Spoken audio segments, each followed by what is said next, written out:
apologize that I forgot to hit the record button at the very beginning. So at the very end of the session, I'm going to go back over some of our network news and for anybody who missed it.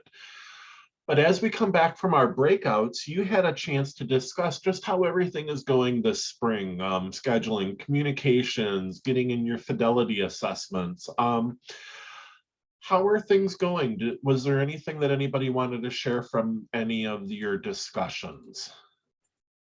Hey there, Ron. I can spotlight. I was in, I think, group 1, and we had some amazing facilitators in there. I think everyone was under the same consensus that scheduling is tough right now, and administrators are doing an amazing job to be respectful of everyone's time and to funnel information out as efficiently as possible. I think too, there was the consensus that June 30th is our magic day, but there also is the onus of really trying to make sure that you get everything wrapped up before the school year wraps, because folks are going to be out, sipping lemonade and getting their, sunshine, and we're going to still be data mining. So I love just that forethought. And then there's really some great dialogue about the forum and possible submissions. And I really just want to spotlight the very last comment we had was Joanna was one of the facilitators in the room, and she spoke about a team that through the course of the TFI realized that some of the classrooms don't always have, the opportunity to teach things just based on the learners that are in that context. And that district really took it to heart and has translated some of the cool tools and the behavior lesson plans into PECS formats and different things like that to make sure that accessibility is there for all learners. So of course, my heart skipped like 3 beats, and I was like, we need to feature that. So it's those kind of dialogues that I think allow us to go back and recruit to our teams. So group 1, thank you for being such a great conversation. That is awesome. Thank you, Catherine. And thank you, group 1. And Joanna, thank you for sharing that. I love hearing about that crossover and, considering some of those students who have some different complex learning needs. I also sit on the Significant Cognitive Disabilities Initiative, so I'm excited to hear that crossover. Thank you. Any other group want to share out some thoughts or discussions that you had? Feel free to just unmute and share. Hi, Ron. It's Lisa Pletty from Bucks IU 22. Hi, Lisa. Our group definitely shared our feeling of, overwhelmed, being overwhelmed and inundated by TFI time. I equate it to like tax season for an accountant. I'm like, it's TFI time. It's a really busy couple months. So, we're trying our best in different ways, and we were trying to share with each other some ways that we organize our information. And, it seems like it's really all about what works for us and the districts we're supporting. And, we talked about challenges with like prioritizing things to tackle that, schools are seeing such an uptick in, things at a whole school level, that really coming back to tier 1 and trying to prioritize what are we doing for everyone? Because right now it seems like the percentages across tiers are a bit out of whack, and we're seeing, so many more students needing things just kind of for all, rather than just kind of at those specific advanced tiers. So those are just a few things that we talked about together. Thank you. And I think that that's a common theme, even as I've been getting out and visiting a few schools, just kind of going back and revisiting some of those basics in that tier 1, and just tightening up some of the tier 1 pieces. And I think speaking to your the fluidity among the tiers, I sat in a discussion a couple of weeks ago with a school who is implementing at all 3 tiers, and they were talking about just how much movement there is among the tiers right now, from month to month, among what the kids need and the interventions and everything. So that's some good points to think about. So thank you. Sure. Anybody else?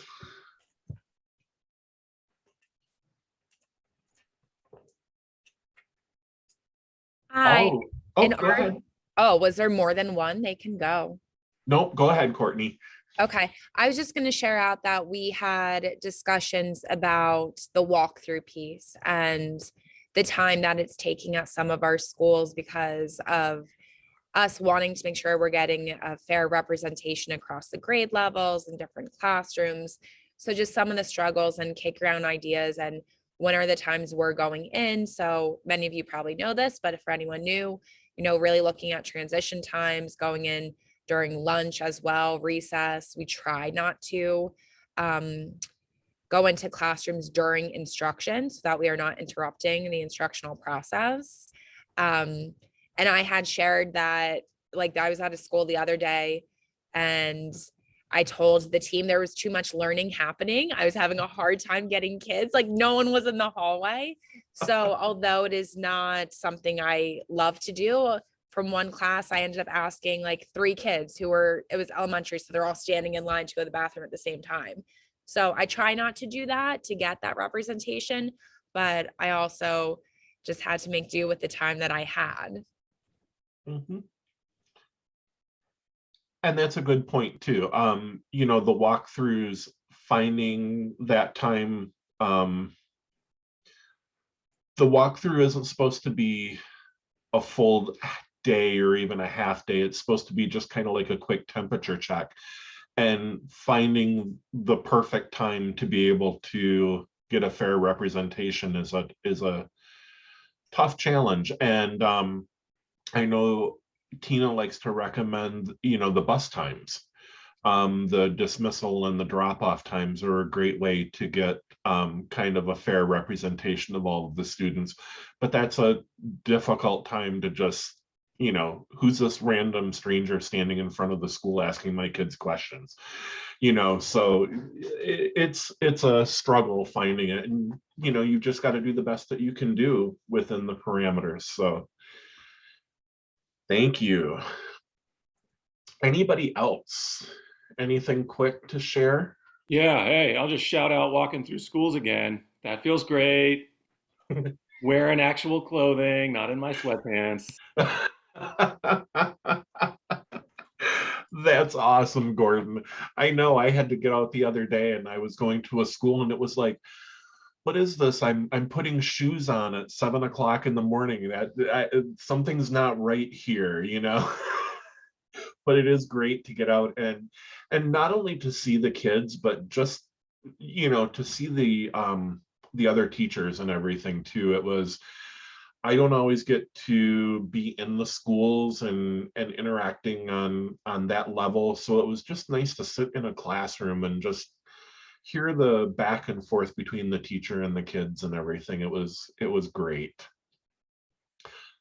So our next piece is, I just want to do a few pTrack reminders for you. There is absolutely nothing new here. It's things that we are all doing. It's just when questions come into me, I like to keep track of what the questions are. And I figure if 2 or 3 people are asking just either a clarification or just saying, hey, am I doing this right? It's a good piece to just touch on with everybody.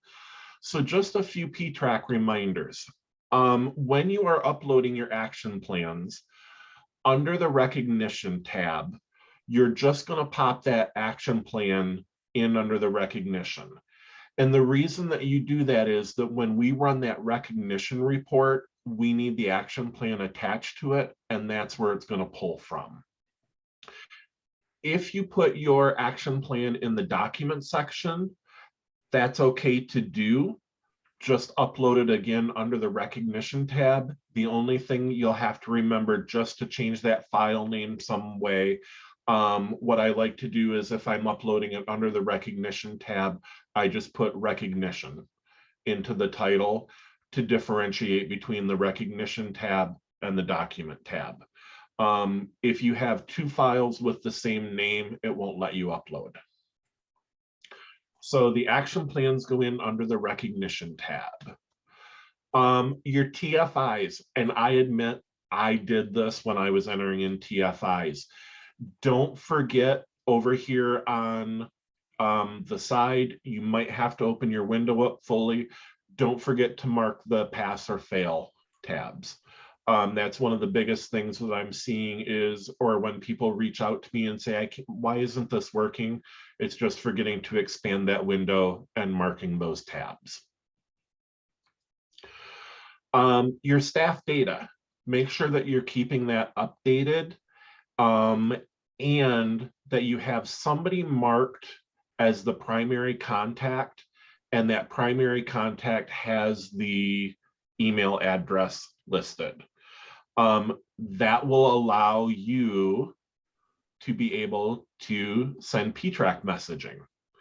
So when you log into your facilitator page, over here on the side, you can hit message building staff. That will open up a page that allows you to send a bulk email. So we do the no reply out to you guys. This will allow you to send the no reply messages out to your buildings. You can send through building principal, building coach, district coach. Whoever is checked is going to be receiving that email, but they're not going to be able to receive it if their email address isn't in, or if that box isn't checked for primary contact. So when you get to that messaging, you can see the names listed, and they're going to be for the schools that are rostered to you. And then all the way at the bottom of the screen will be the email message where you can fill that out. I just want to highlight again that, I've heard a few people say that they think that they have reached the point where they are going to retire. I prefer to think of it as, personal abandonment on my part. My feelings are hurt that you're leaving. No, I'm just kidding. I have the utmost respect for anyone who has spent their time in education, and their retirement is well earned and due. We do have a process if you are moving on from us that can be found by reaching out to your facilitators, or under the PaPBS website, you can find it under our fall facilitators notes. But this just allows a smooth process, a connection with your schools. It's a way to let your schools know that you'll be leaving, somebody else is coming in. It's a way for your IU and your supervisor to know what status your schools have been left in and where your replacement can pick up. And it helps us to know too on some of the back ends, like pTrack, PBIS apps, with some of those type of things to help support that transition. And of course, I just want to do a reminder that I do pTrack office hours. They are the first Tuesday of each month, and I'll be sending out another blast soon with the link for next week. But the first Tuesdays of the month at 9 a.m. So April 5th, May 3rd, and June 7th. But if you're not able to make one of those times, you can always reach out to your regional facilitator, or you can email me. I'm more than happy to answer questions via email or do a quick Zoom with you. So any questions, thoughts, cries of outrage over pTrack? I probably shouldn't say cries of outrage over pTrack. Then I'm going to move us into our next breakout discussion. And this is just a chance for some resource sharing. So a lot of information has come out since we have been together, with some of the fidelity measures moving off of PBIS assessments. We have had some content coming out from PBIS apps or in the PBIS org. So what have you run across that has been a great tool that you want to share? Or what do you need? Ask your colleagues if they have heard of anything that you might need. And then when we come back together, we'll do a little bit of sharing out again. So Sandy is going to bump you into those. 155 to return them. Yeah, that's perfect. All right, here we go.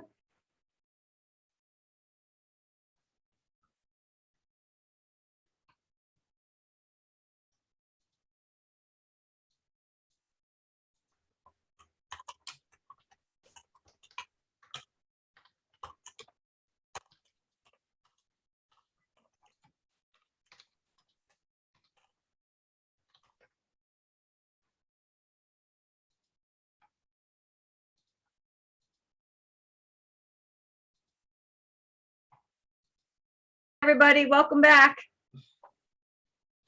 Welcome back, everybody. I hope you had a nice chance to discuss and share. Do we have any groups that want to share out, either asking for some resources or sharing resources that you have that might help the greater good? Hi, Ron. It's Lisa again. Hi, Lisa. So, wow, we have an awesome group and they are rock stars. We were talking about a lot of ideas together.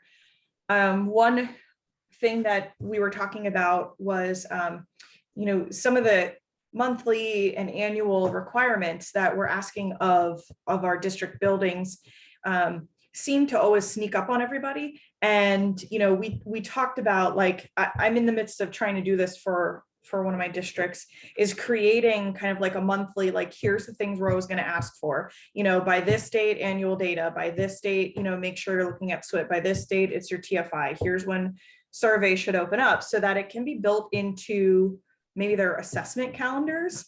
I think that's just been a disconnect between maybe myself and kind of district level admin, is understanding what their documentation is. And when we talked about that, a lot of our administrators were like, oh my gosh, this makes so much sense. Like, we look at that all the time, and then it wouldn't be a surprise every year. And I'm like, I don't know how we didn't get here before, but I'm glad we've arrived. So, like, we're talking about maybe sharing kind of like a month by month, just here's the things that are due.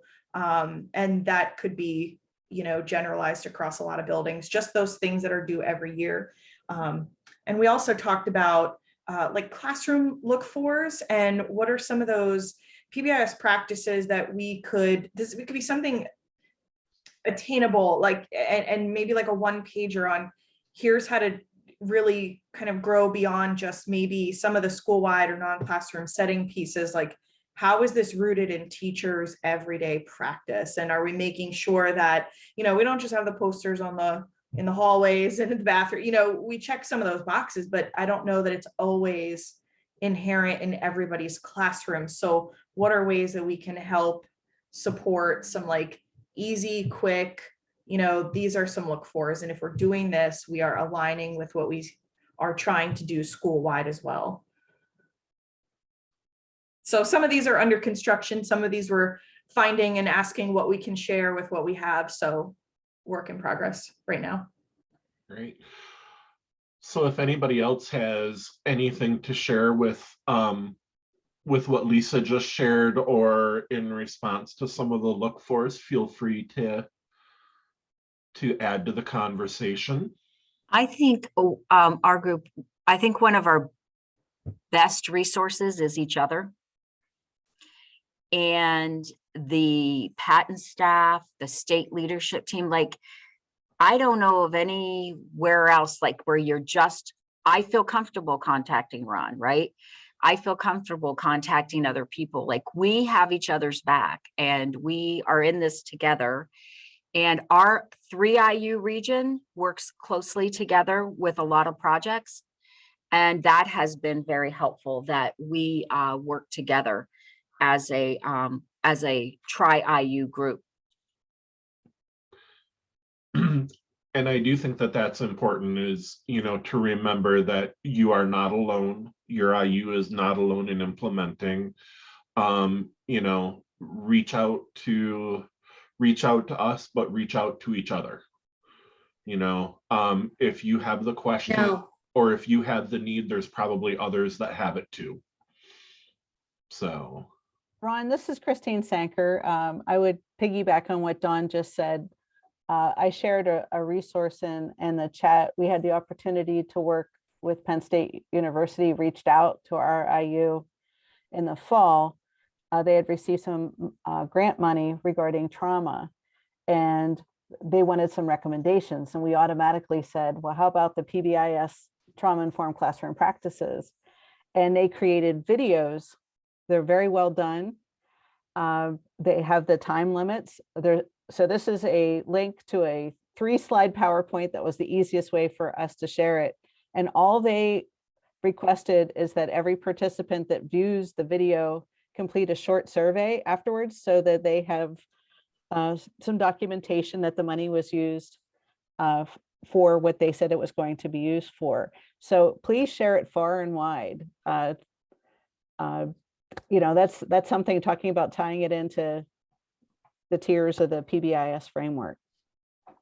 We talked to them about the importance of the person making the videos having some school experience. And so the young woman, Selena, she's awesome. She had school experience and she did a wonderful job on the videos. And we're just trying to get into schools and say, you could use these at faculty meetings. You could take a different focus every month, or however they choose to use them. But we're excited about our schools just getting started with that. And like Christine said, if you could just fill out the survey at the end, that would be helpful. This is phenomenal. I'm looking at the list and it is just what a phenomenal resource. Wow. Yep. Yeah. And I don't know, maybe we can ask if that can be housed on the PaPBIS system. Right now, they hooked up with a local service agency to house them, but we are free to share them anywhere. They just wanted those surveys to be taken. So if that is something that you want, we can connect you with our contact at Penn State.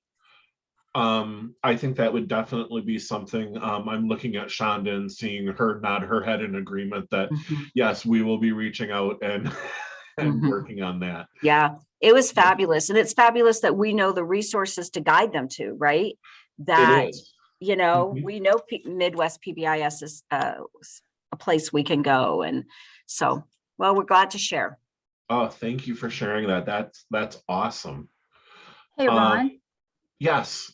So one of my colleagues from another IU reached out and asked that I share a resource as well. Okay. One of the things that we did at our IU regarding classroom systems is we did 2 different things this year. One, we did a 3-day in-person training. And believe it or not, we were able to get about 30 people for all 3 days of that. But then we also hosted this sort of 8-session small chunk professional development series on classroom practices and how they align to sort of PBIS. So we did everything from starting with an overview of behavior all the way up to physical environments. And my personal favorite one was increasing frequency, duration, and intensity for targeted students. So we really kind of used MTSS as the frame there. Broke it up into those small little chunks. Pretty much so everything that we did was about 2 hours or 2.5 hours at most, with a little bit of a break.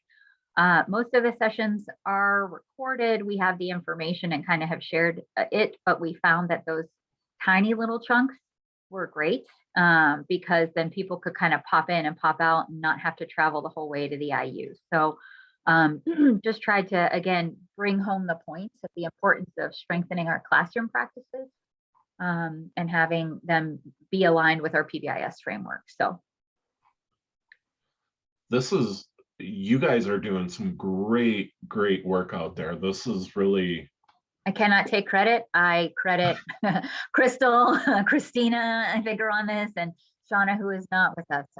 They developed this before I came in. I just had the wonderful, lovely opportunity to co-present with them this year. And like I said, somebody reached out and asked if I could share. So yeah, mission accomplished. No, thank you.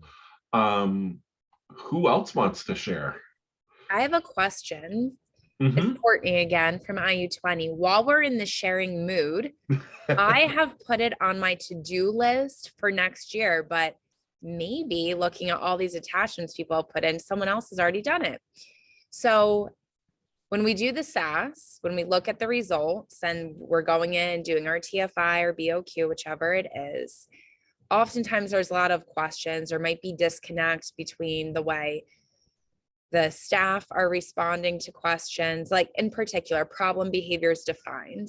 You know, our schools have that, it's in their handbook, is that they need to go over it, et cetera. So what I was putting on my to-do list is almost like a cheat sheet or a tip sheet to attach to our emails when we give the links to the surveys of, hey, you know, on this question, when it's talking about major and minor or something like that, it's talking about your flow chart. Or when we're talking about the individual student support questions, these are your students who might be identified or receive supports in like check in, check out, check and connect, and individualize. I didn't know if anyone already has something like that, because every year it's like, well, is it a misperception of the question? Were they in a grumpy mood? Do they not understand what the question is? Like, and some of our schools have even said, you know what, we keep talking about this every year. Like, I really want to just have a faculty meeting where we kind of walk through the questions with them. So it's on my to-do, but again, if anyone already has it or wants to collaborate in any way, I don't know if anything's out there.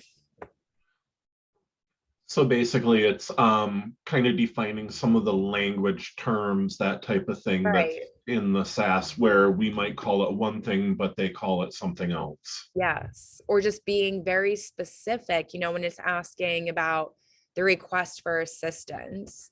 Like, remember, that might be your SAP, or if you have a specific form for referring a student for intervention or your child study, whatever you call it, and maybe even like a Word doc that the schools could finagle for their school specific, you know, if they run out of a SAP team versus an MTSS team versus some still call it child study team.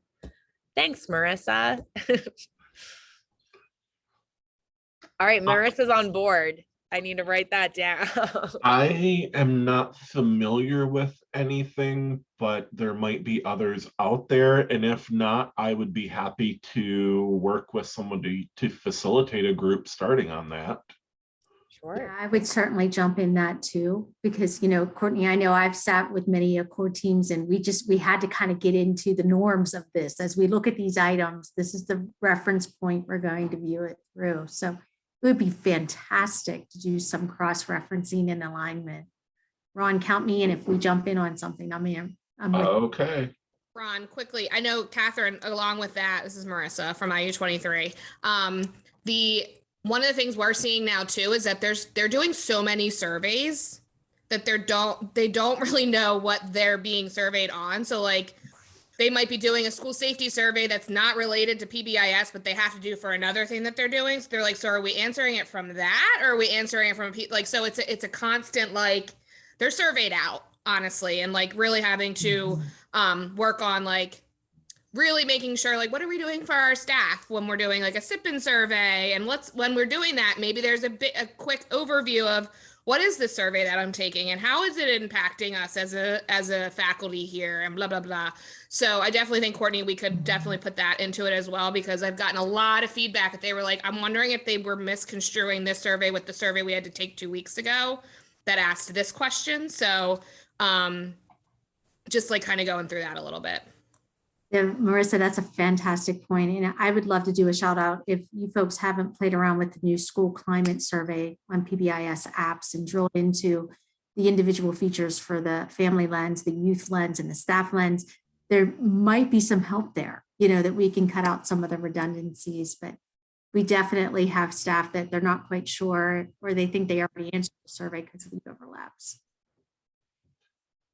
So that's something I'm going to make a note, and I'm going to touch base with Catherine next week, and we will get something moving on that, and we'll put something out and ask for some support there for that.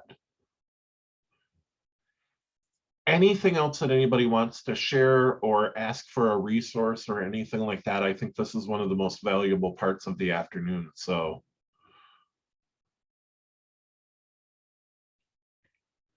All right. Ron, Oh, go I'm ahead, sorry. Dawn. Hi, this is Shonda Taline. Yes.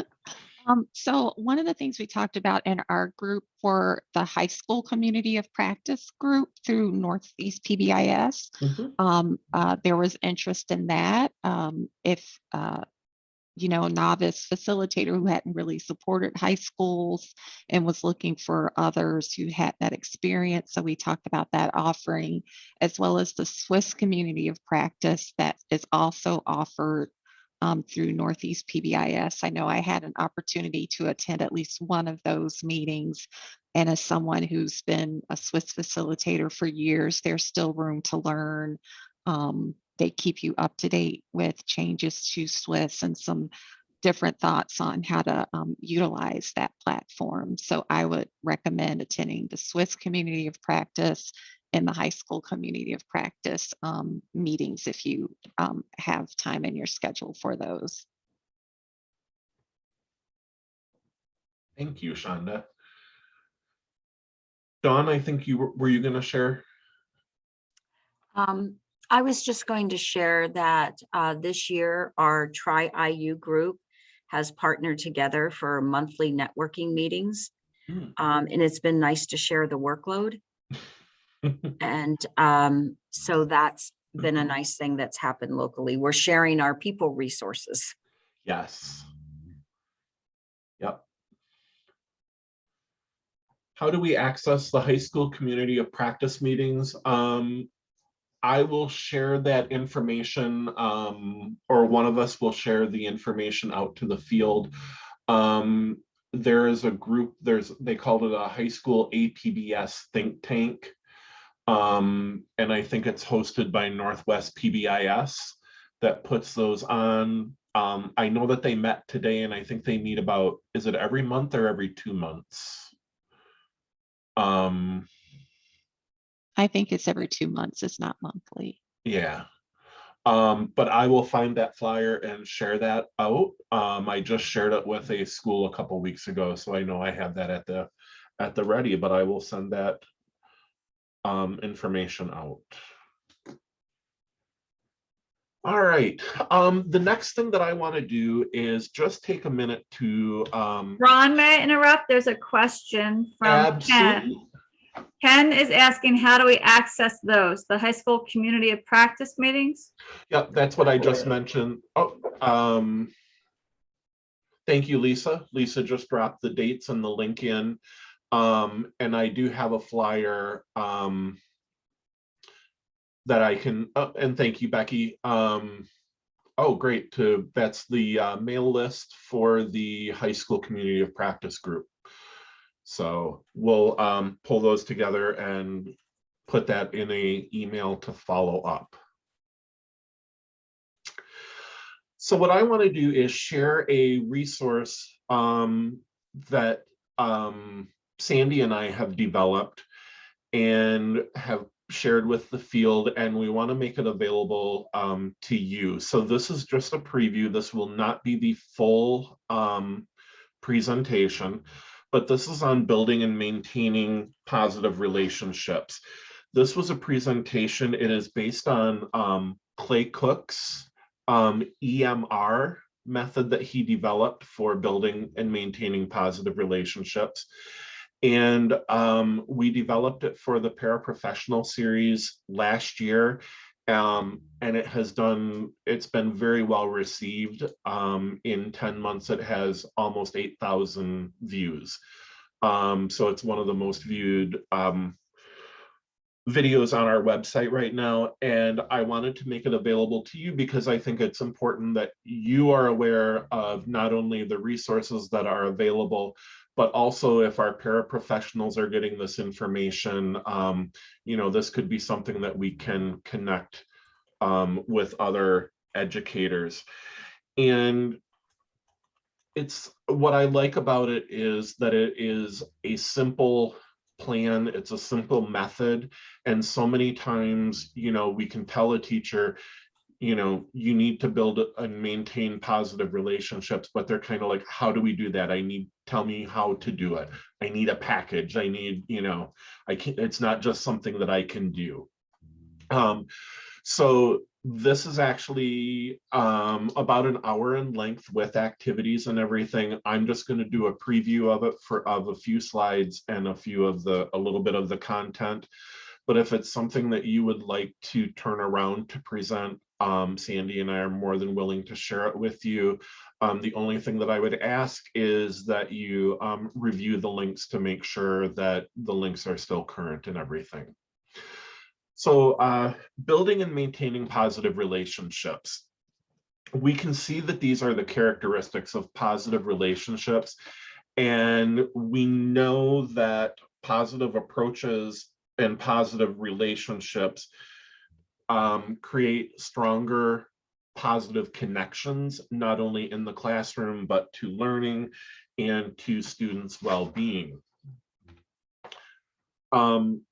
Positive relationships are critical not only for PBIS, but they support classroom management. It's a huge component of trauma and resiliency. And again, just in the preview, these are all built out further with these topics. But to jump ahead, just to kind of touch on a couple things that sometimes we don't always think about is some of the brain science around positive relationships and where that fits in. Positive relationships help create safe spaces and safe environments, which we know is important for learning to take place. Cycle of motivation. When somebody receives positive feedback, the brain releases dopamine, and dopamine helps us to feel better. Well, that leads into, if I'm feeling better because of the positive feedback that I've gotten, I want more positive feedback to help me feel better. So positive relationships help with that cycle of motivation. It builds new neural pathways because as we are talking and getting to know each other and building relationships, it's triggering prior knowledge, and it's accessing and opening up some of the neural pathways to not only prior knowledge, but helping to make connections to current knowledge. And of course, positive relationships help to improve student behavior, not only from the start of the relationship, but also when we have to go back and redirect. So how do we establish, maintain, and restore our positive relationships? We've all seen the videos of the different greetings, you know, where we do that in the morning and that type of thing. That's one piece of it. But it's not just a one and done type thing that happens when we're just entering into the classroom in the morning. We have our daily greetings where we get to know each other and we kind of set the tone. But our classroom and our school-wide expectations are framed in those positive terminology and that positive mindset as well. And we're making the connections not only between our learning, but the classroom expectations and to the greater school-wide expectations. We're going to do things to get to know our students or even to know our staff. What are their likes? What are their dislikes? What things do we have in common? I might not understand you know, rugby, but my student loves rugby. So I'm going to have a conversation with them about, hey, how did your team do this weekend? You know, did you have a great match, or were you playing, or did you watch? Something to kind of make that connection. And of course, there's the connection between social emotional learning and establishing those relationships. So positive relationships can be established through our social emotional learning. This I thought was really interesting and kind of goes back to a little bit of the brain science of positive relationships. We have to talk the talk and walk the walk. And that's not just from a modeling standpoint of what the expectations of that we have for our students, but from a neurological standpoint, in the brain, we are mirroring what we are seeing. So like if I were up in front of you and I'm like looking at my watch, kind of disinterested while I'm presenting all of this, the mirror habit for you is to be disinterested as well. So talking the talk and walking the walk isn't just modeling, it is kind of mirroring the behavior. So the student is going to mirror in their mind what they're seeing. Positive relationships also connect with the student voice and really kind of strengthens the family connection. Making those connections with the family can also help strengthen the positive relationship with the student. And of course, the power of listening. We don't have to talk all the time. Sometimes it's good just to let the student or the staff that we are connecting with, giving them the opportunity to talk. Once we've established the relationship, we want to maintain that relationship. And that's just kind of doing a little quick reflection, temperature check of, am I connecting with students or staff? Have I missed anyone? And is there something happening where we might be risking that positive relationship? So one of the strategies that they recommend is taking your roster, whether it be your staff roster, your student roster, and just taking a look at the relationships that you have with each student. And so you take that roster and you think about it in the EMR. So am I establishing the relationship? Am I at a point where I need to maintain the relationship? Or have we had some damage where we need to go back and kind of rebuild and reestablish that relationship? The one thing that's important when this is to not fall into the habit of we grab our class list and we do it alphabetically. Because if you think about it, we start, working down, we're going to work in the same order all the time. And what happens to that student who's at the bottom of the list? So when you're doing these temperature checks or these reflections, maybe this time I'm starting at the top of the list, but the next time I'm going to jump in the middle, and that's where my reflection starts, so that I'm kind of covering all of the students or all of the staff and giving them the same attention in my reflection. Of course, anytime, that we have a relationship, sometimes something can be said or something that can be done that can damage that relationship, and we have to go back in and do a little bit of restoration. So that restoration of the relationship involves using empathy, giving time and space, but still being present and making an effort to reconnect. It's not just standing back and saying when they're ready, they'll come to me, but it's being present and making that effort.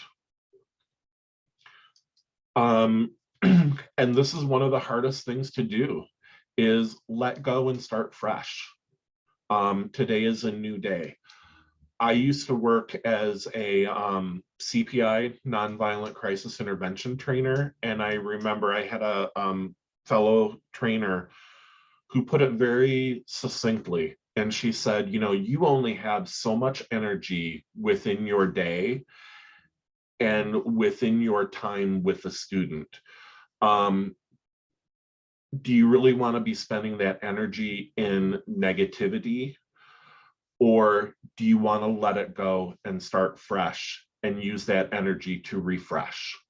So let go and start fresh with that student. It's okay to apologize if you've made a mistake.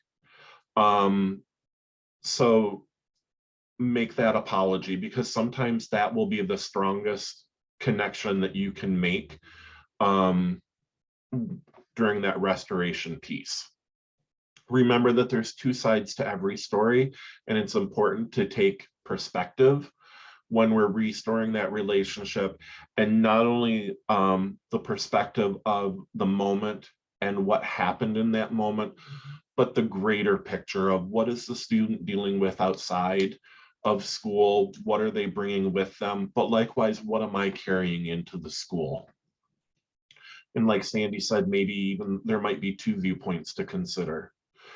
And then, of course, restoring relationships involves problem solving. How do we move forward? How do we connect so that that doesn't happen again? Or how do we share our feelings to avoid the problem popping up? And of course, the biggest thing when restoring the relationships is we have to separate that deed, what happened, from the person doing it. And you know, just remember that there's a reason for that behavior and finding out what it was. Which leads into discipline. And this is always one of the biggest things that I hear about is in the positive setting, how do you discipline? And I think it just goes back to, and this is documented through research, it is reminding, reteaching, and redirecting.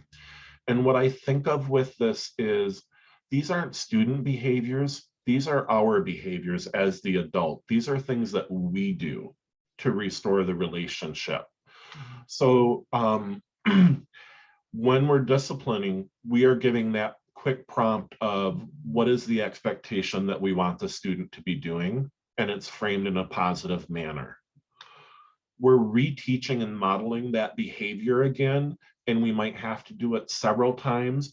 And it might be something where it might be like the student has never had that, like we've never taught that before to the student, and it's something completely new. And there are times that events happen, which will set us all the way back to square one. And that's okay. That's where reteaching comes in. And of course, redirecting. And redirecting means changing that direction, or how do we get us back onto the positive track. When we are implementing the 3 R's, you know, our behavior we want to remember is our proximity. We can use nonverbal reminders, we can use verbal reminders, and of course, full reteaching of the skills. But bottom line is we recognize why the behavior is happening. So that is just a really quick, down and dirty 10-minute overview of building positive relationships. It is researched, it is validated. Clay Cook has been a great friend to Pennsylvania, is a well-known researcher within the PBIS world. And so if this is something that you are interested in, either for yourself, developing further, turning around to schools, feel free to reach out, and Sandy and I will share this very willingly. Here are the resources that we use.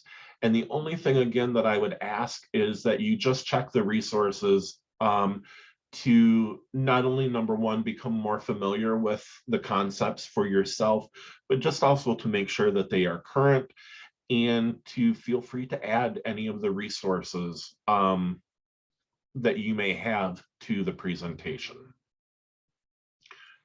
At the beginning of the this afternoon, I did share some network news. And I want to go back because honestly, I forgot to hit the record button. So I want to go back and just cover those couple pieces really quick. And then we're going to wrap up and be done for the afternoon. So just going back to the network news, again, highlighting that the PBIS assessment, some of the surveys will be going away on PBIS assessments this summer. However, they can be accessed through the Center on PBIS, and the data from previous assessments are not lost. You can still access that. It's just moving forward. We won't have access to the actual surveys. And our leadership is taking a look at how to move forward with this for next year. The 22-23 date saver was shared at a recent meeting. I don't believe that it's posted. It is just a reminder. This is just a reminder that those dates are tentative, and that we are still awaiting approval for the final date saver and some of the activities and specific trainings. Again, our call for proposals is open for the Implementers Forum through April 25th, and we are looking for more presentations. So share this link and information widely. And that was all of the network news that I had for the afternoon. Is there anything that anybody wants to share for the greater good? Anything that I may have missed? If you would like a copy of this presentation of the Clay Cook's Building Positive Relationships, feel free to email me. This recording of this session will be available probably next week once we get it edited and cleaned up, and we'll come out with the PowerPoint. The last thing that I just want to remind you of, yes, the PDF of this. What I do want to just remind you of that the network is on social media. We can be found on Facebook under the Pennsylvania Positive Behavior Support Network. We can be found under Twitter at the PaPBS Network. We have our YouTube channel, which is PaPBS Network. You can find me on LinkedIn under my name, Ron Logan, which I just try to repost everything that we share through Twitter and Facebook. And of course, we have our website, thepapbs.org, and you can reach out to us at the schoolwide PBIS at pattonkop.net if you can't get through to one of us. If there is nothing else for the greater good, my goal was to be done by 2:30 and it is 2:31. So I am going to count that a success. Yeah. Thank you everyone for coming out this afternoon on April 1st, April Fool's Day. You know, crazy weather, but the sun is shining at least here outside my window. So thank you everybody. Have a great afternoon. I'm going to stay on if you have any questions, if a few of you want to network. Otherwise, you have some found time, do a little self-care. And if you have any questions at any point in time, feel free to reach out. Thank you, everybody. Thank you. Happy weekend.